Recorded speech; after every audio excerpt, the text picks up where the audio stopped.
Sob a proteção de Deus, declaro aberta a presente sessão. Esta presidência, no uso de suas prerrogativas, dá as atas das últimas sessões por lidas e aprovadas. Informo também que o expediente foi disponibilizado eletronicamente. Breves comunicações. Inscritos para falar, deputado Mário Mota, Maurício Scodilac, Sérgio Guimarães, Ivan Nates, Ana Campanholo e Júnior Cardoso. Inscrito, em primeiro lugar, então, o deputado Mário Mota, a quem concedo a palavra por até 10 minutos. Vossa Excelência dispõe de 10 minutos, então, em breves comunicações.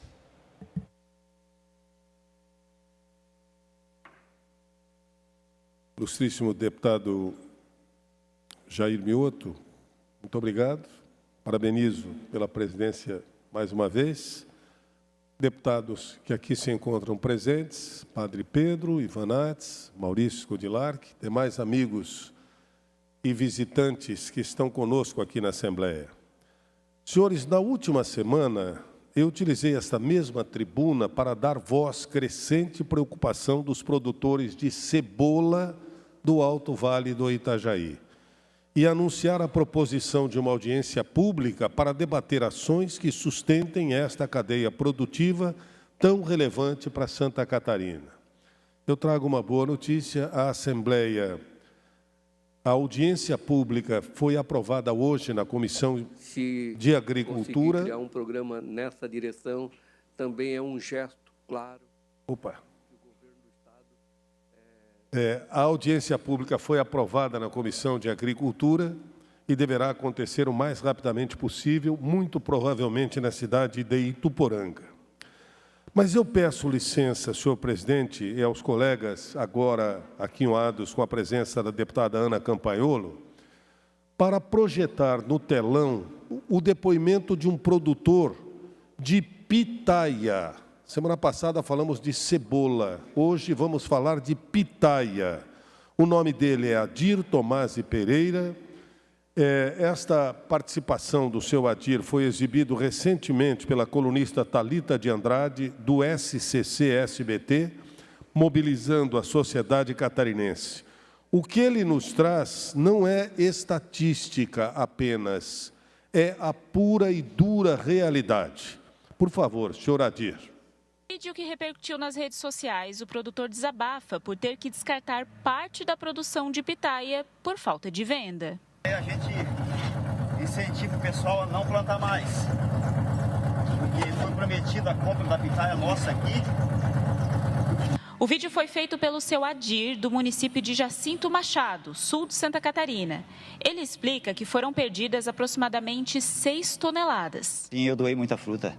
Eu ia colher nessa colheita agora, eu ia colher em torno aí de 8 a 9 mil quilos. Aí eu conseguia vender 3.500 quilos. E o resto, daí eu comecei a fazer doação, que daí eu vi que não ia ter venda, né? Para não deixar estragar, porque é uma dó, né? Eu não posso ver, me dá uma tristeza muito grande. Então daí eu comecei a doar. Aí para tudo quanto é entidade vieram buscar, né? As APAI, levaram muita fruta. E daí o resto eu fui obrigado a descartar, porque daí começou a estragar. Esse caso não foi isolado. Senhores, quando um produtor grava um vídeo para justificar o descarte da própria produção, não é ele quem falhou. O sistema falhou antes. Nós não estamos diante apenas do excesso de produtividade.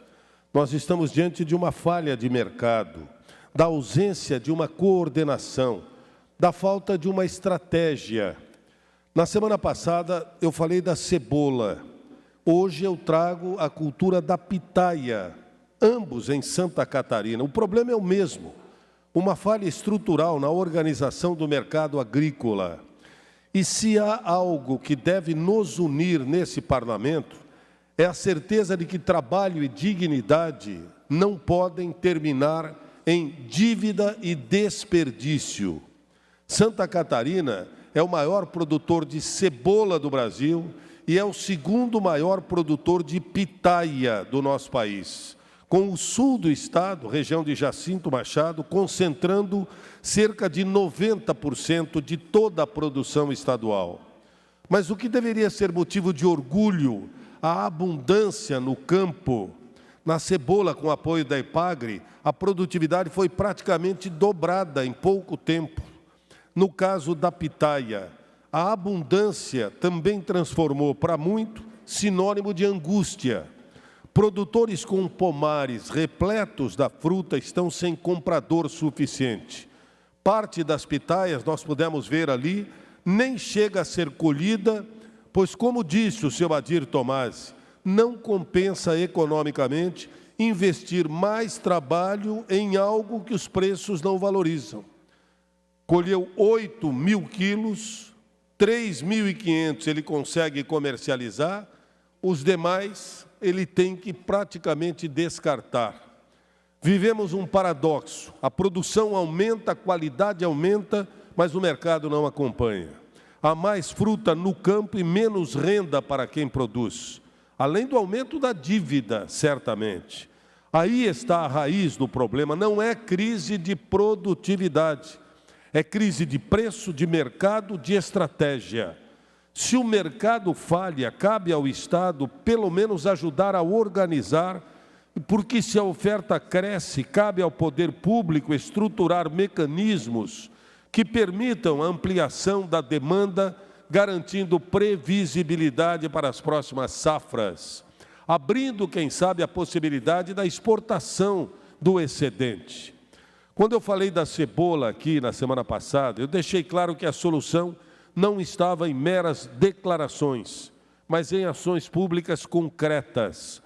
Prorrogação e renegociação de dívidas, subvenção de juros, apoio à comercialização, avaliação de importações em períodos de safra aqui no país, especialmente a construção de um plano estruturante que reduza a vulnerabilidade econômica.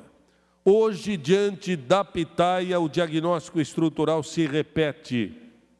E não se trata apenas números, trata-se de gente trabalhadora, não se trata apenas de produção, trata-se de dignidade. Produtores como o senhor Tomasi não querem assistencialismo, querem condições de mercado que permitam planejar, produzir e viver do fruto do seu trabalho sem medo do próximo ciclo de preços baixos ou da falta de escoamento.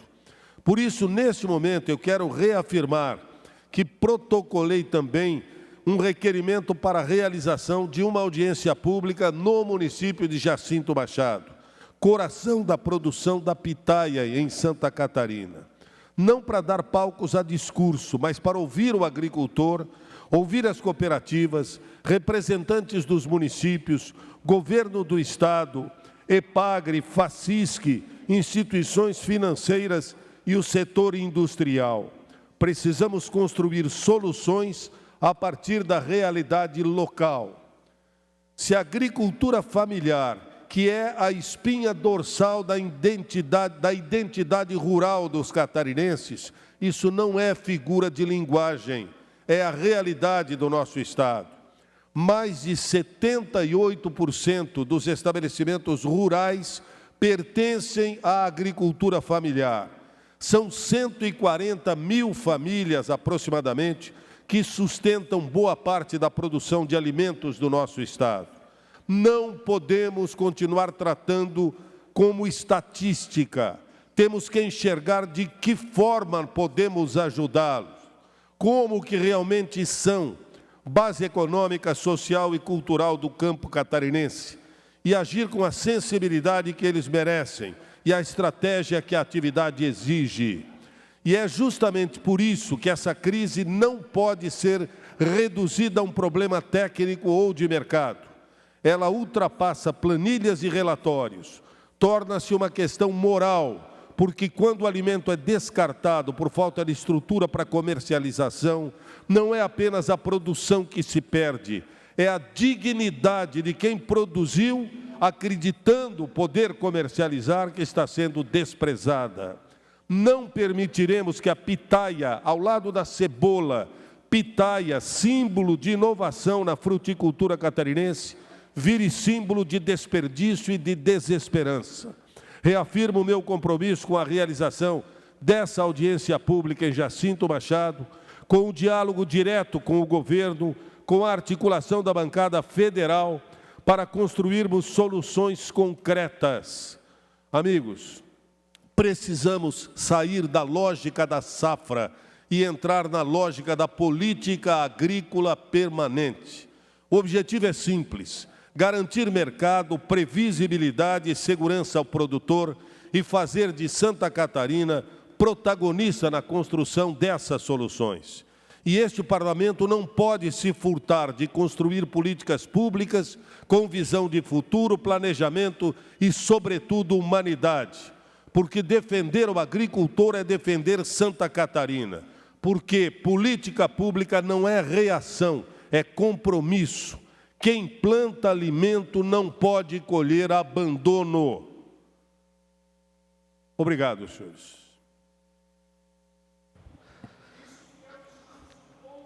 Próximo orador inscrito em breves comunicações, o eminente deputado Maurício Skudlark, que fará o seu pronunciamento através de vídeo que vamos assistir nos telões. Senhoras e senhores, catarinenses, todos sabem da minha carreira policial, que começou na Delegacia de Comarca de São Miguel do Oeste e encerrou 31 anos depois, como delegado-geral da Polícia Civil de Santa Catarina, em 2010, quando assumi pela segunda vez como deputado estadual, com a bandeira da segurança pública. O que me trouxe para a política foi a vontade de servir, de fazer o bem e ajudar as pessoas. Aqui defendo todas as bandeiras que chegam por cidadãos ou por nossas lideranças nas regiões ou municípios. As principais e que mais nos tocam o coração são da área da saúde, que hoje são nossas grandes bandeiras. Em 2021, fui autor da lei que instituiu o Dia da ELA, esclerose lateral amiotrófica, em nosso estado. Dia que é o do aniversário da promotora de justiça, doutora Larissa Takashima, mulher de fibra e dinâmica, que conheci exercendo suas funções com muita saúde e vigor em São Miguel do Oeste. E 5 anos depois, entrou em meu gabinete na Assembleia Legislativa, em uma cadeira de rodas, não movimentando nenhum membro do seu corpo atingida pela ELA. Eis que, passados alguns anos, começo a ter dificuldade de segurar a caneta com a mão direita. Comecei a consultar e os médicos diagnosticaram Parkinson, que não era, até que em São Paulo descobri que tenho ELP, esclerose lateral primária, doença também degenerativa, mas felizmente bem menos agressiva do que a ELA. Mas, senhoras e senhores, passei a conhecer um mundo de pessoas e familiares que convivem com doenças raras e degenerativas. Assumi a luta dessas pessoas e seus familiares e tudo farei para diminuir as dificuldades em busca de tratamento e cura.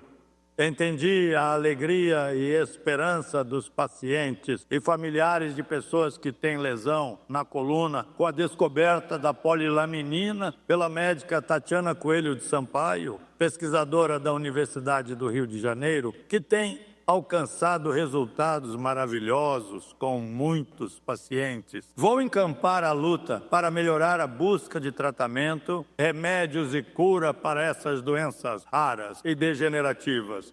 Contem comigo.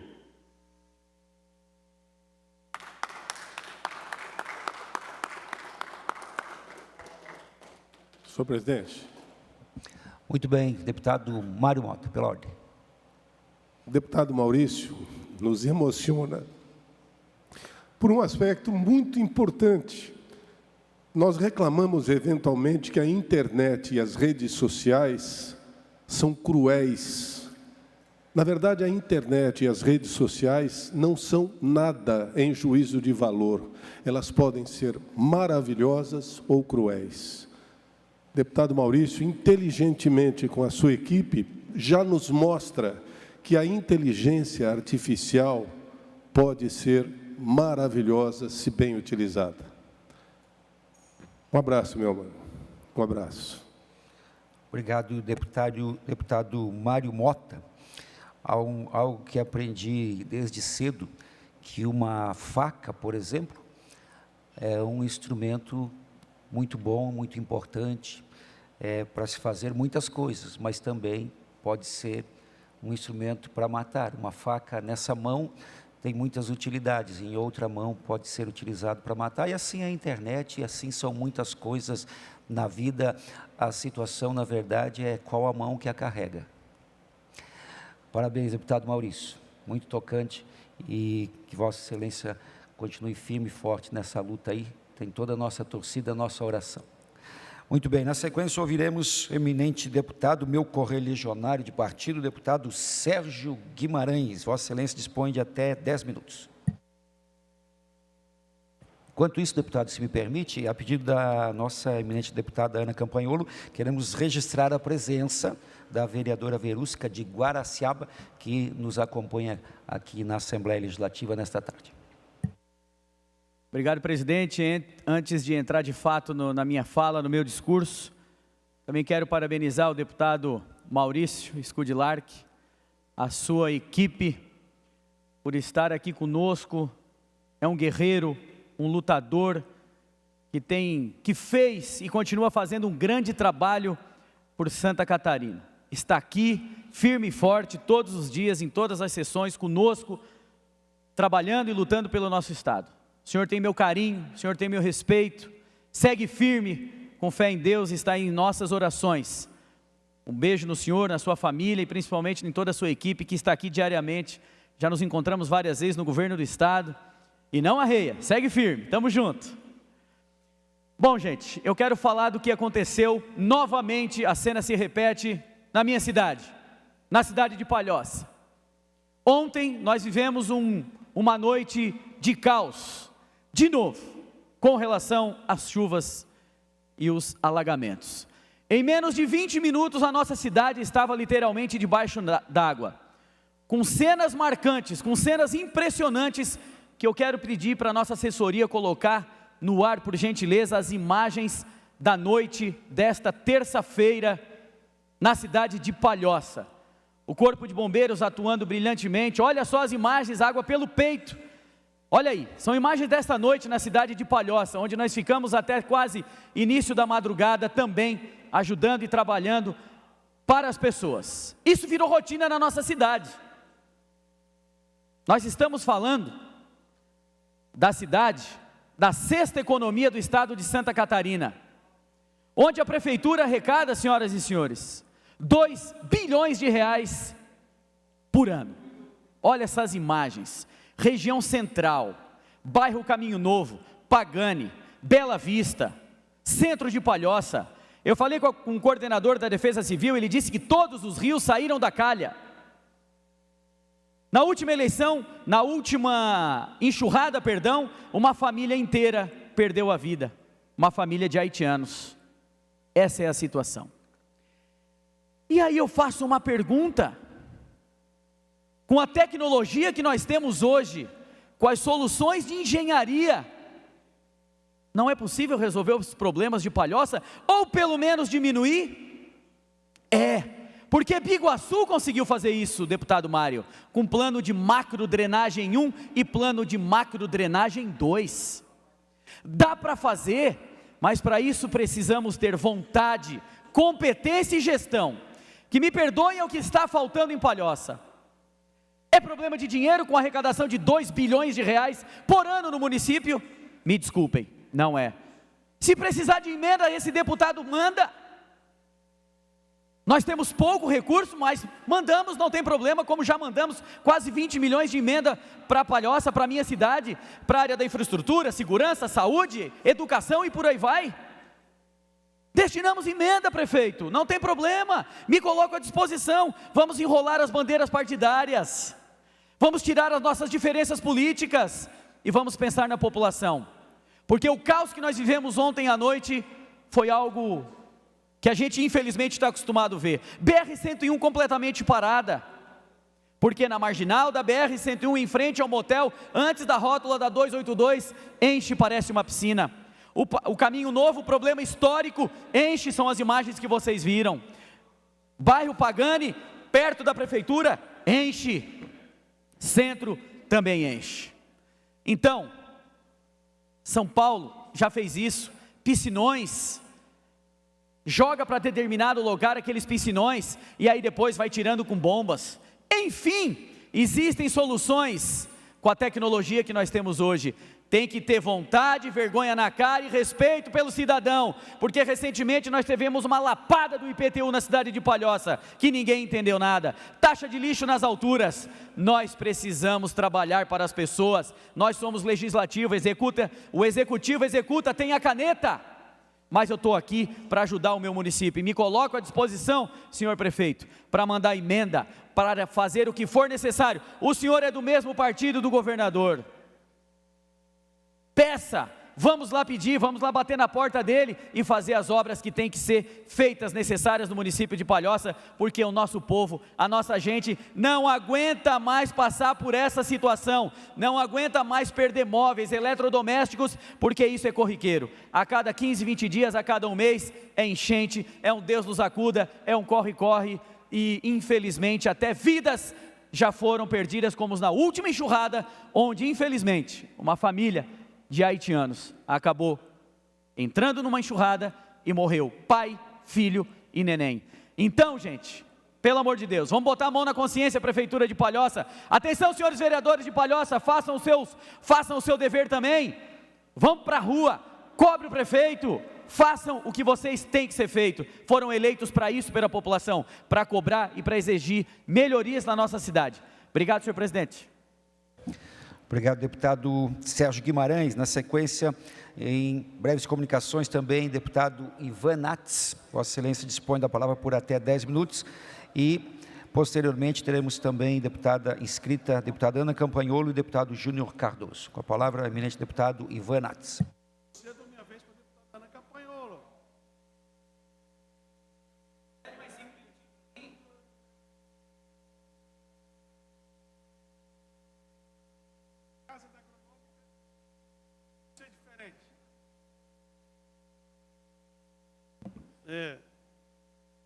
Boa tarde, senhor presidente, senhores deputados, senhoras deputadas. Prazer voltar à tribuna dessa Assembleia Legislativa e dizer que, enquanto a Assembleia estiver aberta e eu estiver aqui no plenário, vou fazer uso todos os dias desses microfones, porque entendo que por aqui a gente se comunica diretamente com os catarinenses. E dito isso, senhor presidente, eu queria voltar a conversar sobre um assunto de extrema importância para quem convive com uma pessoa de transtorno de aspecto autista ou TEA. Quem vive com o autista em Santa Catarina, por favor, muita atenção, e principalmente quem vive com autista do grau 3, que é o grau mais severo, que é o grau mais duro, que é o grau mais violento do aspecto autista, do espectro autista, o grau 3, que infelizmente não há ou há pouca atenção do governo municipal, estadual e federal para o aspecto, para quem tem síndrome do aspecto de autismo do grau 3.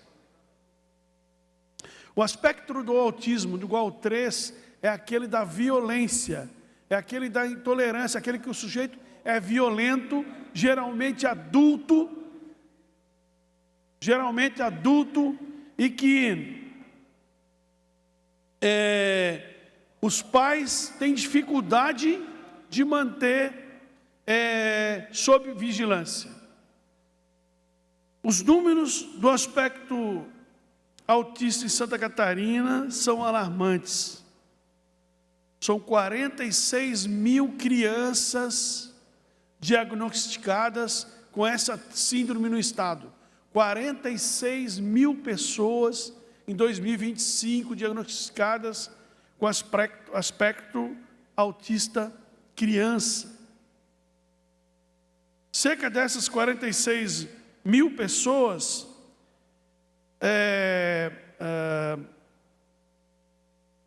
22 mil 2.200 estão em sala de aula, deputada Ana Campagnolo. 2.200 estão em sala de aula. Agora, nós precisamos observar a qualidade do atendimento que é dado para essas 22.000 crianças que estão em sala de aula em Santa Catarina. Qual o atendimento que é dado para essas crianças da síndrome do espectro autista que estão em sala de aula? E estão em sala de aula alunos até 17 anos de idade. Então, a situação do espectro autista é extremamente complexa, mas ela tem as suas camadas, as suas fases, e cada fase específica de atendimento exclusivo. Para cada faixa da síndrome, um atendimento. Para cada faixa da síndrome, um tratamento específico. E para cada faixa da síndrome, uma dificuldade de cuidado dessa pessoa. Então, o aspecto autista é uma coisa que precisa, necessita e tem urgência de ser tratada como uma política pública de Estado. De Estado. Nós não podemos mais passar de fazer de conta que há um atendimento, fazer de conta que estão na escola, fazer de conta que estão sendo atendidos, fazer de conta. Nós não podemos mais aceitar isso. É verdade que nós temos em Santa Catarina um atendimento fornecido pelo Estado de Santa Catarina, através da Fundação de Educação Especial, da Fundação Catarinense de Educação Especial, que se dedica a fornecer educação especial a essas crianças, se esforça. A gente reconhece isso. Nós reconhecemos o trabalho das AMAs pelo Estado, que, aliás, senhor presidente, elas atendem cerca de 3.000 pessoas, 3.000 pessoas identificadas com essa síndrome em Santa Catarina, as AMAs, mas que estão com uma fila de mais de 2.600 aguardando vaga nas AMAs do Estado. Então, é verdade que a gente tem a Fundação Catarinense de pessoas com necessidades especiais, com educação especial, se esforçando. É verdade que a gente tem as AMAs, é verdade tudo isso, mas nós precisamos mais, nós precisamos muito mais, porque entre crianças e adultos são quase 100.000 pessoas que vivem na situação identificada com a síndrome de TEA. Quase 100.000 pessoas no Estado. E eu quero falar especificamente para todas as camadas, mas especialmente para quem tem a TEA no grau 3. Eu repito, quem tem TEA no grau 3 é violento, é agressivo, geralmente adulto, cujos pais já são de idade avançada, a maioria de idade avançada, e não tem condições de fazer um atendimento digno dessas crianças. Então, nós precisamos de uma casa especializada do atendimento do aspecto autista em Santa Catarina. Nós precisamos, é urgente, principalmente para o grau 3, principalmente para o adulto violento. E por isso que eu faço uma indicação ao governo do Estado, para que a gente instale em Santa Catarina a Casa Estadual do Autista, como já tem na Paraíba, como já tem na capital de São Paulo e como já tem em algumas cidades do interior de São Paulo. São casas especializadas em atendimento do autista no grau 3.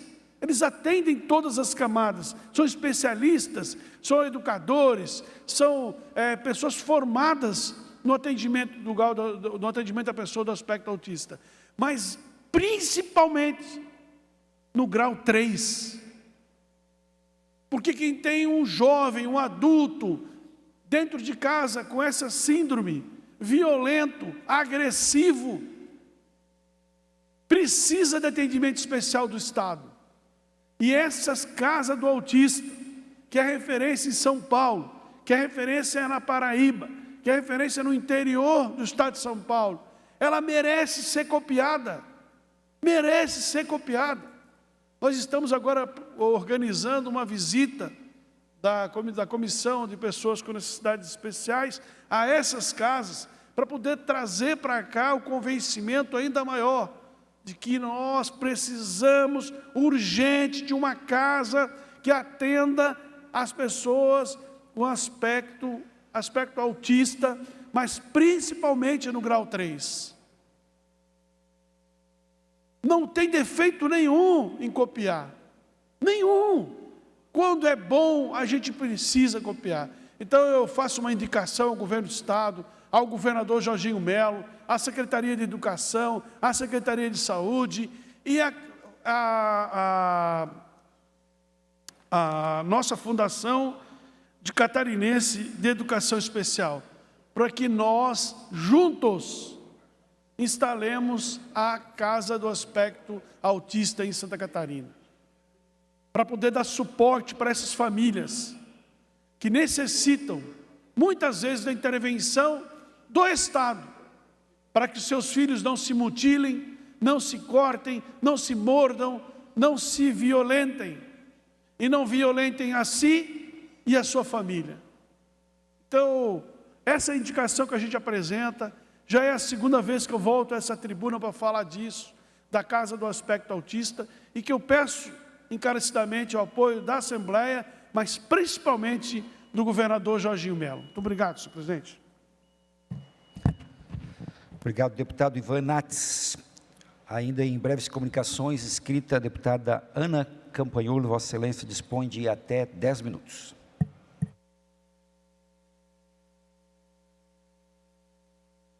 Obrigada, senhor presidente. Boa tarde, senhores deputados que dividem este plenário comigo e você que nos assiste em casa. Hoje eu venho comemorar uma vitória na justiça, mas também partilhar um recado, um exemplo e um alerta aos senhores deputados, porque o que acontece com um de nós pode acontecer com todos nós, e se acontece com um deputado, tanto mais pode acontecer com um cidadão comum.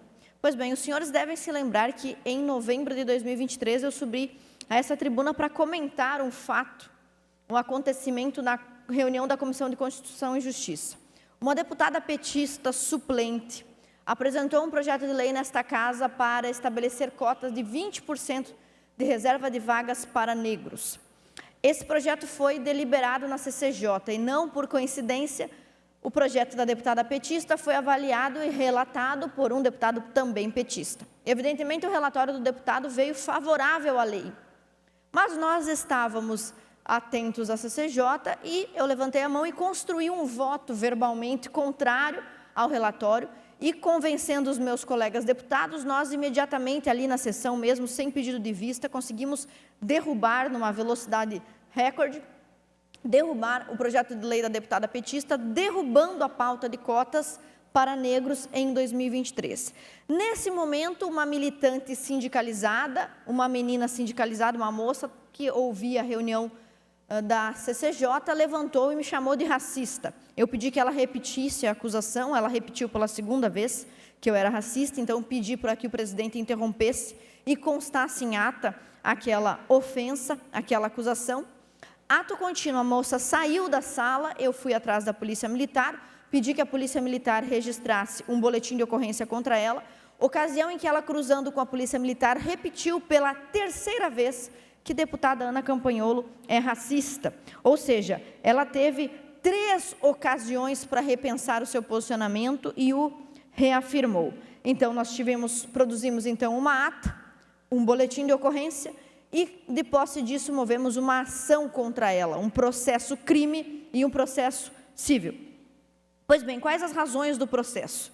Se eu, deputada Ana Campanholo, sou racista por propor um voto na CCJ, provavelmente os meus colegas também são, porque acompanharam o meu voto. Se eu sou racista, é necessário que se prove qual foi o ato, crime racial que eu cometi e que eu seja punida. Então, tem que ser feita uma denúncia ao Ministério Público. Se não há esse fato, e de fato não há, então, essa menina incorreu, essa moça, essa mulher incorreu numa falsa imputação de crime. Tentou me imputar um crime, reconhecido pelo nosso aparato jurídico, crime de racismo, sem que eu tivesse o praticado. Além disso, ser juridicamente muito grave, porque não é um crime que eu cometi, nem antes, nem depois, nem nunca cometi. Além disso, olha você que é negro, mas talvez não seja necessariamente conservador, talvez não seja liberal, não seja de direita. Olha só, veja bem, essa moça, essa mulher, odeia a deputada Ana e usa a sua pauta, uma pauta que é séria, o combate ao racismo é um assunto seríssimo, para proferir, para xingar alguém. Isso reduz muito o verdadeiro significado do racismo. A injúria racial, o racismo é um crime gravíssimo, que realmente viola os princípios cristãos, religiosos, viola os direitos humanos, mas na boca dos militantes que usam a sua cor, que usam a cor negra em prol de uma bandeira política, isso é reduzido a um simples xingamento contra desafetos. Então, a quem de fato importa a luta contra o racismo? A esquerda, petistas e os partidos que são puxadinho do PT, eles na verdade sequestraram a pauta do racismo para demagogicamente conseguir o seu voto, não para conseguir o avanço das suas pautas de fato. Pois bem, o processo andou. Primeiro processo crime, ela resolveu pagar a transação penal, ou seja, perdendo ali o seu réu primário, teve que pagar um salário mínimo. Teve uma despesa de um salário mínimo por ter ofendido, não a deputada, a pessoa, Ana Campanholo. E no desenrolar do processo civil, essa acusada, e agora condenada, essa condenada disse que só estava exercendo o seu direito à liberdade de expressão. E com isso o juiz não concordou. Veja bem, na sentença o juiz diz que o racismo, chamar alguém de racista, é sim uma ofensa. É uma tentativa de ofender. O juiz ainda diz o seguinte: ultrapassa o limite tolerável e atribui conduta reprovável a Ana Campanholo, gerando prejuízo à sua honra e à sua imagem junto dos seus eleitores. O objetivo dessa turma, então, é fazer com que vocês, meus eleitores, me depreciem, em especial considerando que isso foi realizado dentro da Assembleia Legislativa. E o juiz ainda fez questão de registrar que não detém nenhuma informação, que não está rolado, que não há nenhum fato comprovado de que em algum momento nas reuniões desta Assembleia ou fora dela a deputada Ana tenha incorrido em algum momento em algum ato racista, de fato. Mas essa parte é bem interessante, senhores deputados, nesta sentença.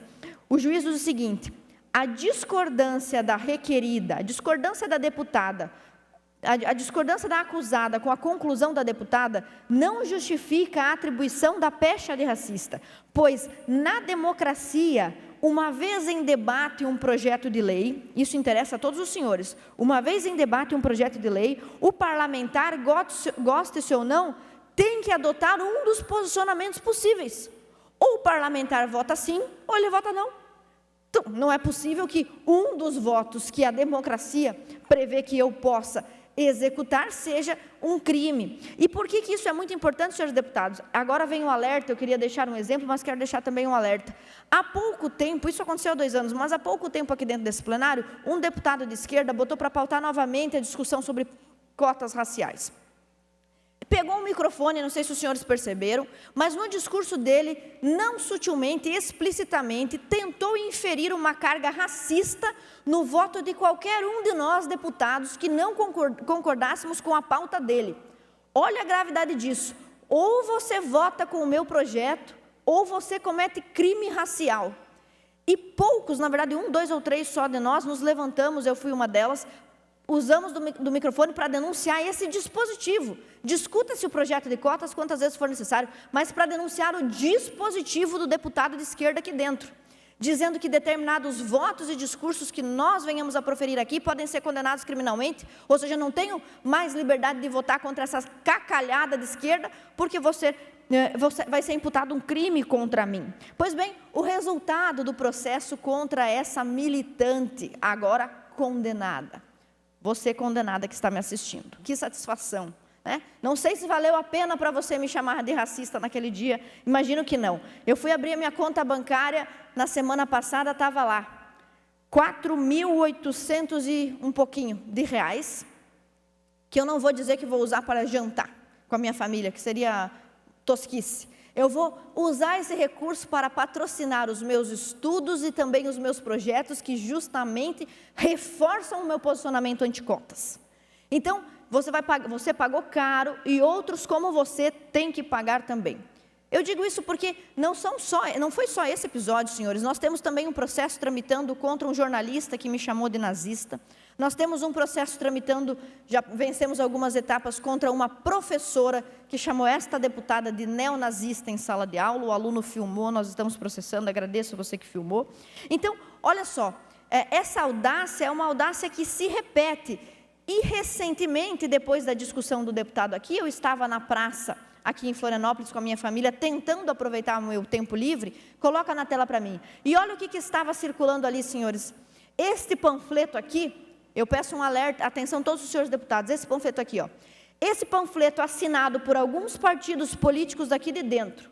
Esse panfleto assinado pelo gabinete de um deputado daqui de dentro, esquerdista. Diz que todos nós ali, ó, todos nós ali, além de racistas, não é só que nós praticamos o crime de racismo. Esse folhetim diz que nós pagamos e patrocinamos atos, atividades e movimentos racistas. Em todo o Brasil, está falando do Alex Brasil, da Ana, do Altair, está falando do Camilo Martins, está falando do Gessé, está falando do Sargento Lima, do Lucas Neves, está falando de todos os deputados dessa casa com miolos. Se sobrar, não tem miolos. Todos os deputados dessa casa com miolos que tiveram a coragem de ser fiel aos seus princípios, de ser fiel ao eleitor catarinense. O eleitor catarinense votou maciçamente no Partido Liberal, é um princípio liberal ser contra cotas. Então, os deputados que vieram aqui apenas exercer livremente o seu direito de votar e de se pronunciar, estão sendo difamados, e houve uma liminar do Tribunal de Justiça para dizer que esse folheto tem sim que ser espalhado. Mas tem o seguinte, quando eu estava lá, não deixei por menos, e eu quero pedir também aos senhores isso, nunca deixem por menos, não deixem barato. Imediatamente chamei a Polícia Militar, que conduziu esta moça que estava distribuindo esses panfletos. Senhor presidente, eu tenho mais um minuto? Um minuto para a conclusão. Obrigada.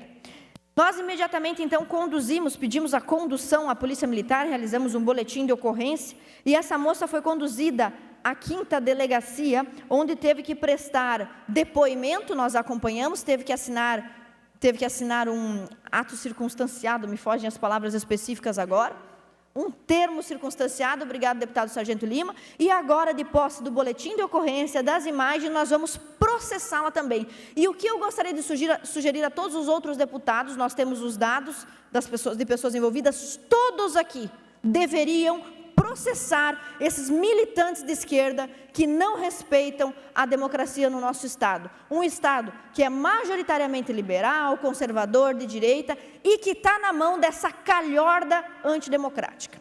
Muito obrigada, senhores deputados. Próximo orador inscrito, o deputado Júnior Cardoso, mesmo não se encontra. Adentramos, então, no horário dos partidos políticos. Horário destinado aos partidos políticos. Hoje, quarta-feira, 25 de fevereiro, o primeiro partido a dispor de tempo para pronunciamento, Bloco Democracia, Inclusão Social e Igualdade, PT-PSOL. Deputado Neudi Sareta, com a palavra, Vossa Excelência dispõe de até 7 minutos. Senhor presidente, senhores deputados, senhoras deputadas, estimados catarinenses que acompanham esta sessão, gostaria de destacar nessa nossa sessão, nesse nosso horário hoje, de forma muito especial, nossa audiência que fizemos ontem, audiência quadrimestral de prestação de contas da Secretaria de Estado da Saúde, junto à nossa Comissão de Saúde, onde, mais uma vez, esteve aqui a presença da equipe da Secretaria de Estado da Saúde, nos trazendo os números e a apresentação dos trabalhos que são realizados. Nesse trabalho, nós queremos destacar ainda algumas questões que angustiam a população catarinense em relação à questão das cirurgias.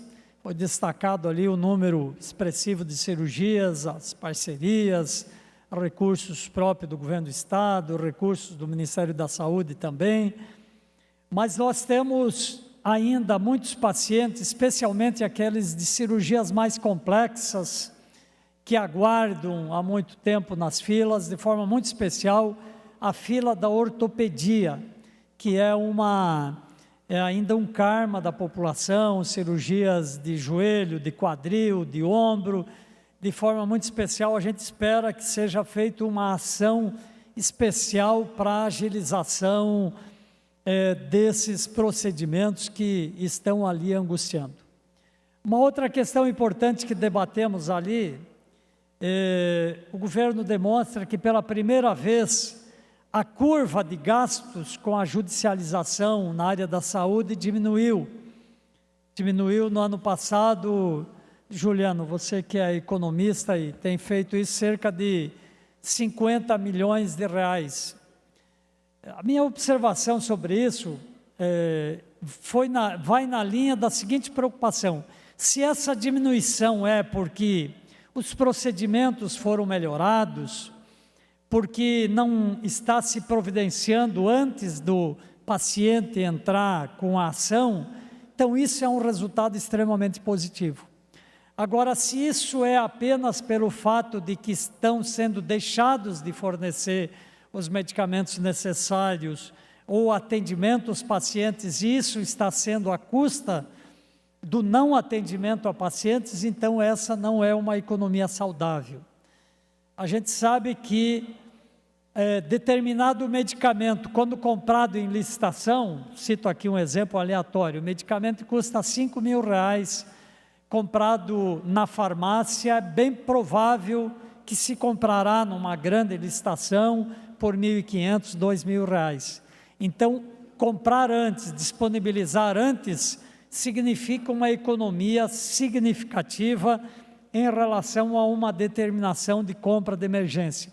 Mas esse é um assunto que, com certeza, causa preocupação, sim, porque é preciso ter um limite também desses gastos, porque os orçamentos públicos não são ilimitados, mas a nossa preocupação é de que essa redução se dê com base em critérios adotados de fornecimento de medicamento, de procedimentos que possam garantir a economia, sim, mas também o atendimento do paciente. Então, essa é uma, deputado Sargento Lima, uma das preocupações que nós temos, que nós sempre que o administrador olha sob o ponto de vista do caixa da economia, é importante, ele tem que administrar isso, mas temos que olhar também sob o ponto de vista do resultado daquilo que efetivamente pode estar lá na ponta.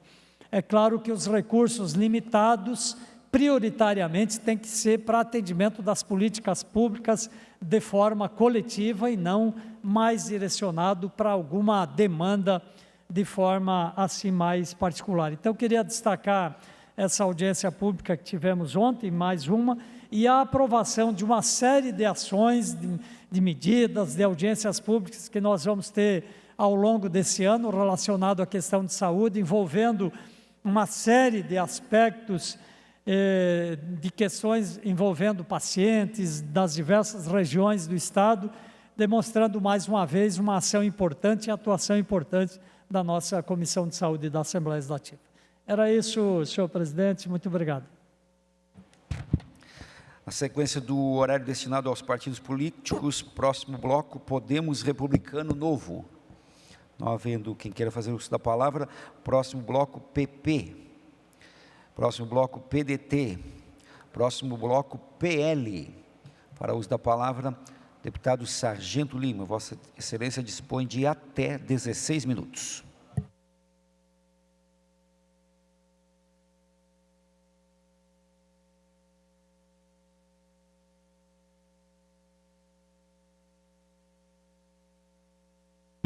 Presidente em exercício, Jair Mioto, muito boa tarde ao senhor, deputado Marcos da Rosa, deputado Neudir Sareta, todos aqueles que nos acompanham pela TV-AL. Vou dividir hoje o meu tempo e aproveitá-lo bem, primeiro para falar sobre uma edificação construída em cima de uma rodovia estadual, e essa edificação é uma edificação federal. Tá? Trata-se da mesa de sinuca na SC 415, na cidade de São Francisco do Sul. Ali existia eu já chamei aquilo ali de um obelisco, de uma estátua, de algo construído para reverenciar a incompetência. E nós estivemos largamente noticiados pela imprensa, vários jornais noticiaram agora a autorização do DENIT para a demolição daquela edificação ali, que colocava a vida de catarinenses em riscos e impedia o trânsito de acesso da 415 ao trevo de acesso ao porto e à cidade de São Francisco do Sul. Pois bem, saiu na SCC, no Floripa Mil Grau, na SCC novamente, Joinville Online, estrutura conhecida como mesa de sinuca gigante, a maior mesa de sinuca do mundo será demolida, viaduto há 15 anos conhecido como mesa de sinuca, tem demolição definida no norte do estado de Santa Catarina. A todos esses jornais eu quero dizer o seguinte, que os recursos que a Lesc paga para a imprensa, eles só existem porque existem os deputados. Entre esses deputados, eu que vos falo. Então, nenhum desses aparelhos de justiça aqui usou o nome do deputado que foi a Brasília e que pediu autorização para o DENIT para ser demolida aquela instalação. Fui eu, deputado Sargento Lima. Conseguimos um acordo com o DENIT e com o governo do estado que se compromete a fazer um viaduto tão logo se faça necessário para a rodovia estadual. Eu sei que o chefe de vocês são proibidos de citar o meu nome em vários jornais aqui do estado, tá? Mas não se esqueçam que esse dinheiro só existe porque existe o deputado aqui, tá bom? Agora, se eu estivesse envolvido num esquema, deputado Neudir Sareta, né, usando tornozeleira eletrônica, se eu tivesse envolvido num esquema de mau uso do dinheiro público, vítima de uma delação premiada, de um acordo de leniência, sobre contratação de contratos superfaturados, se eu estivesse passando por isso, vocês colocariam o meu nome, coisa que vocês nunca vão fazer na vida, tá? Então se preparem para passar o resto da minha vida publicando notícias e fatos criados positivos por deputados da Assembleia Legislativa, mas tenho a gentileza de citar o autor e alguma delas de uma foto retirada, inclusive, enviada pela minha própria imprensa do meu gabinete.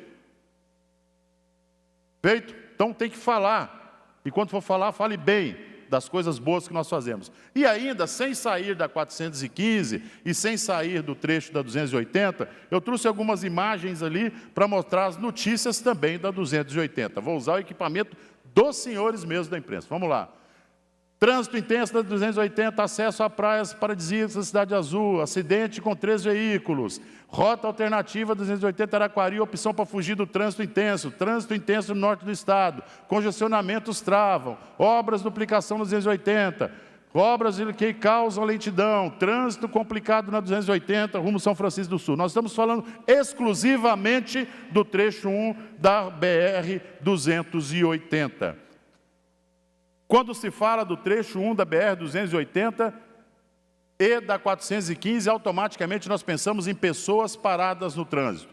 Então, vem se noticiando, esse é o país dos estranhos, que o IMA concedeu uma LAP, uma licença ambiental provisória, para os estudos de um terceiro porto na região de São Francisco do Sul. E quero deixar bem claro aqui, para aquele miserável que corta vídeo meu, não corte, poste ele na íntegra, tá? Que eu não estou discutindo o mérito do porto. O que eu estou discutindo é que algumas pessoas, no âmbito do estado de Santa Catarina, consideram o norte do estado, e já vou avisar, ou vocês aprendem a respeitar o norte do estado, ou vão ser obrigados a sentir a falta do voto do norte do estado nessas eleições. Ali é uma terra que tem dono. Entenderam bem? Ou ficou dúvida? Em relação à mesa de sinuca, ainda deixei de citar. O seu deputado, você que faz esses cortes, está aqui há muito tempo e faça uma leitura labial. Sabe o que ele fez? Nada. Absolutamente nada. Bom, voltando. A 280, a 415, que é alvo de inúmeras críticas sobre o trânsito. E agora, com o noticiamento do porto, do qual não estou julgando o mérito, se ele é eficiente, deficiente, se ele vai trazer prejuízo, se ele vai trazer lucros, enfim. O que acontece é que o norte do estado é utilizado como a área de trabalho, a oficina do estado de Santa Catarina, onde lá pode ter um crescimento desordenado, principalmente empresarial, e sobra para os prefeitos do norte do estado ter que construir casa popular, tem que construir escola, tem que construir hospitais, postos de saúde, para poder conter a demanda da mão de obra, que graças a Deus ali é uma terra de quem trabalha, e já disse, o norte do estado não está abandonado. Ou vocês aprendem a respeitar eles, ou vocês vão ser atropelados pelo norte do estado. Tenho a mais plena convicção disso, não estou brincando, é uma verdade, é inevitável. O inevitável está diante de vocês.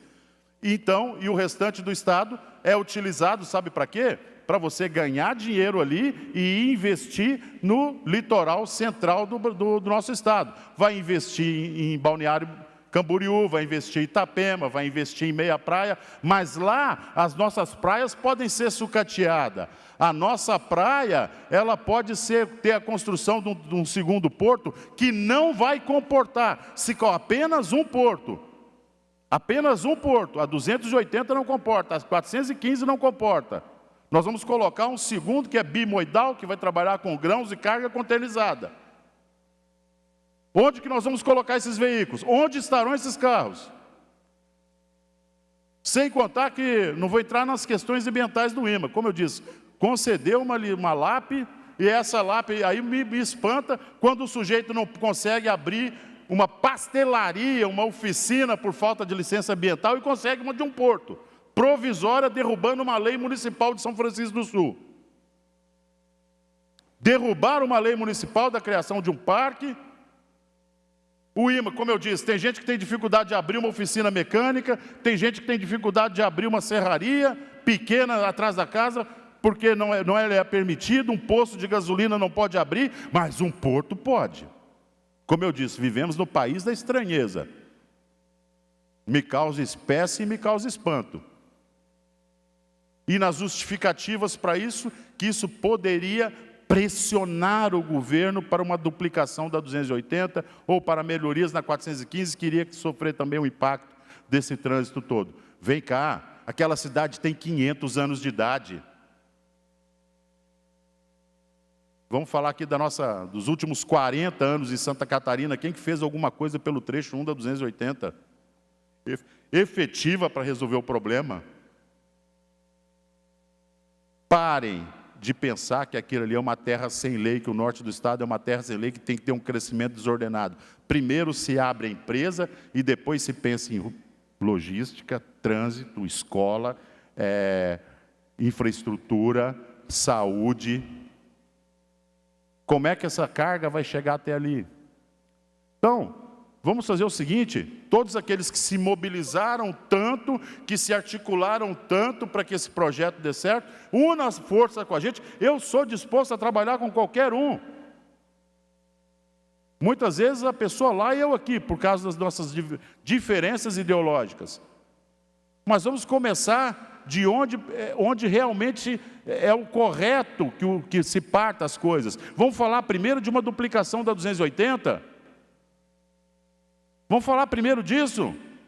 Vamos falar primeiro de uma revitalização completa da 415, uma casquinha de asfalto desse tamanho? Vamos falar de pessoas que levam 4 horas para sair de Joinville e chegar na Enseada?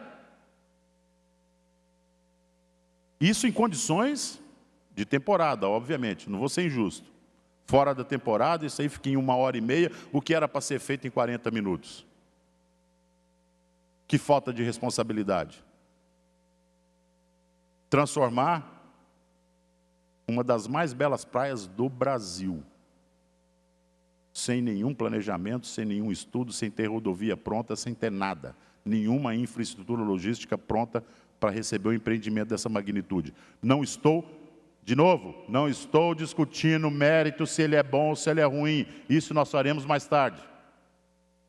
Eu estou discutindo que vendem ilusão para as pessoas.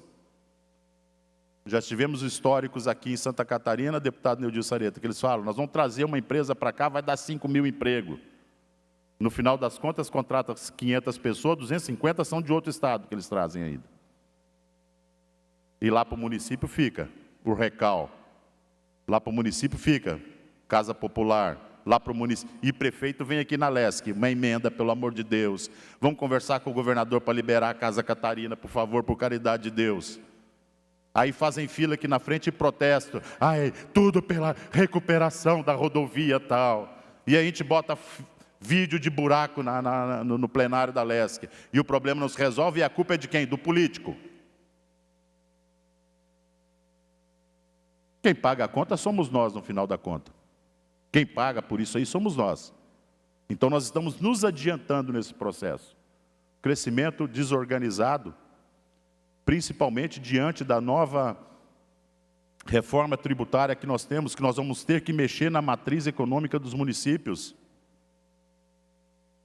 Prefeito, você vai ter que saber trabalhar junto com o Estado, vocês vão trabalhar juntos nisso. O imposto vai ser só um do município e do Estado. Você vai ter que aprender a trabalhar nisso.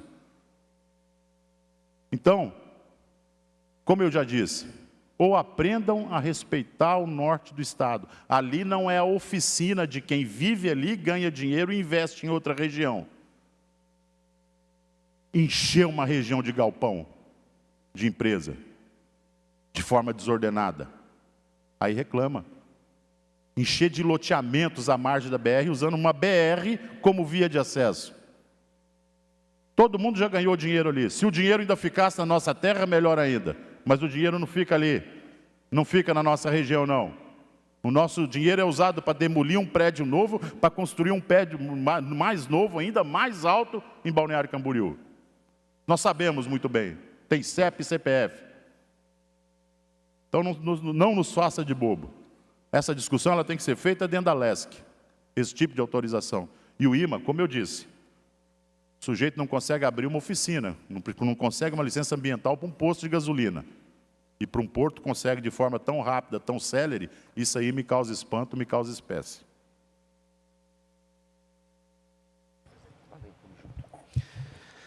Muito bem. Próximo bloco Social Democrático, MDB, PSB.